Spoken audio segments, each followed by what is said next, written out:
Assalamualaikum semuanya. Jumpa lagi di channel saya, Diari Nur Fitria. Di video saya kali ini, saya mau sharing-sharing kepada teman-teman semua tentang jam efektif toko. Nah, kira-kira apa sih yang dimaksud dengan jam efektif toko ini? Simak terus video saya ya, jangan skip-skip, oke? Nah, yang dimaksud dengan jam efektif toko itu adalah toko di mana pada saat itu, tepat pada waktu itu, sedang banyak sekali pembeli atau lagi produktif. Nah, pasti di tempat kalian itu masing-masing berbeda-beda, sama juga di toko saya. Jadi toko saya itu bukanya jam 6 pagi, tutup jam 12 siang. Nah, nanti setelah tutup, setelah sholat duhur, nanti baru buka jam setengah 4. Nah, di mana jam setengah 4 itu nanti sampai jam 9 malam baru tutup.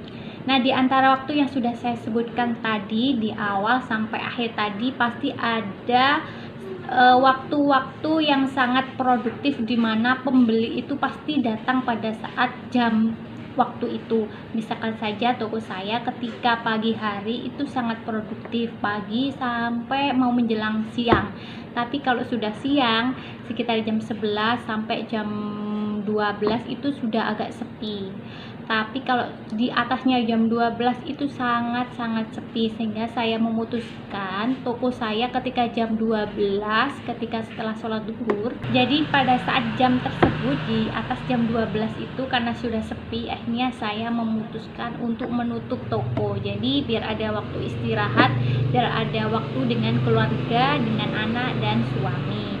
Nah, sebelumnya ketika saya baru buka 1,5 tahun yang lalu, itu saya selalu full day gitu ya, maksudnya dari pagi sampai malam tuh nggak ada tutupnya, karena menargetkan biar toko saya ini cepat ada pembelinya, ada pelanggan yang datang ke toko saya.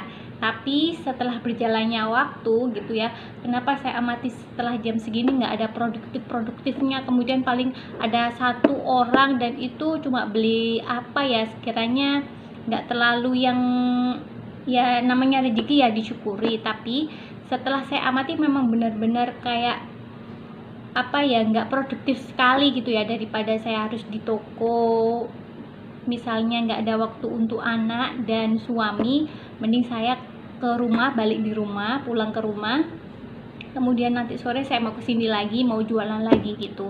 Dan alhamdulillah dari situ saya berkomitmen bahwa ketika adzan saya langsung tutup, kemudian sholat pulang seperti itu.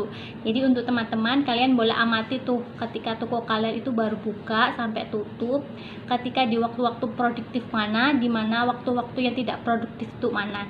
Jadi untuk waktu produktif kita benar-benar kita maksimalkan. Jadi kalau misalnya pagi hari ya, katakan jam 8 ya, harus jam 8 tuh kita harus standby, nggak boleh main HP, kemudian nggak boleh tidur biasanya ya, tidur, main HP, kemudian apalagi ya yang sekiranya membuat kita itu happy tapi nggak menimbulkan dampak yang positif untuk pembeli gitu. Jadi mengakibatkan si pembeli itu gregetan atau jengkel melihat kita itu pelayanannya lama banget, udah ada pembeli begitu banyaknya, kita masih enak-enakan WA, main YouTube dan lain sebagainya.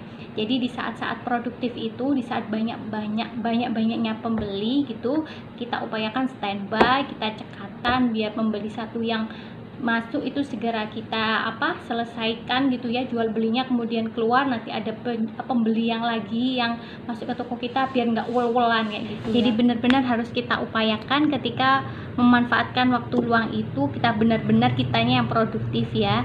Kita harus mendisplay barang-barang yang ditata, yang misalnya kayak istilahnya morat marit gitu ya.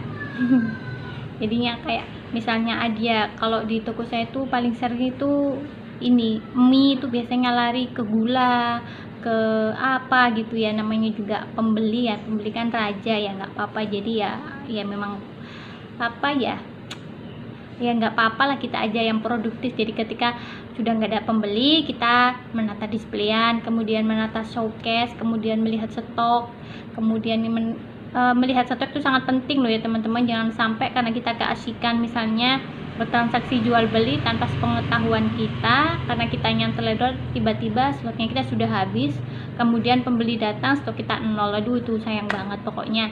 Jadi kita upayakan setelah kita berjual beli, kita display, kita menata produk lain sebagainya, kita juga harus aktif tuh lihat stoknya, mana barang yang harus belanja lagi, mana barang yang sekiranya masih bisa ditoleran kalau misalnya modalnya terbatas ya. Barang yang ditoleran itu apa? Jadi ketika saya itu mau belanja ke agen gitu ya, ada barang yang sekiranya itu memang laku, tapi lakunya itu agak lama tapi pasti laku gitu. Jadi untuk barangnya tersebut saya selalu usahakan untuk belanja lagi. Tapi kalau misalnya ada barang yang lebih emergensi gitu ya dibanding barang tersebut, jadi saya mendahulukan barang yang lainnya dulu, karena memang ini kategorinya itu laku tapi memang agak lama, jadi kita emergensinya kita dahulukan seperti itu.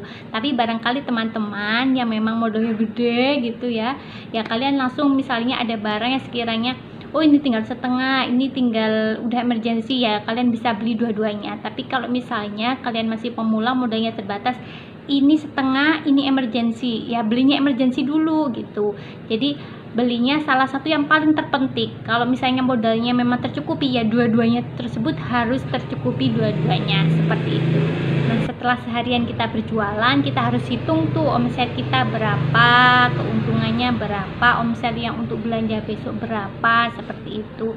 Itu benar-benar harus dihitung, nggak boleh asal ambil. Jadi kalau misalnya kalian tuh asal ambil, ya lama-lama tukunya tuh nggak tambah berkembang, tambah susut. Jadi seperti itu ya teman-teman.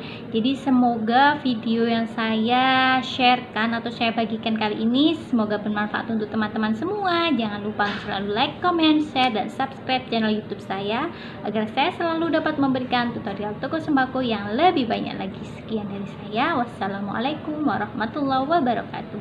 Dadah.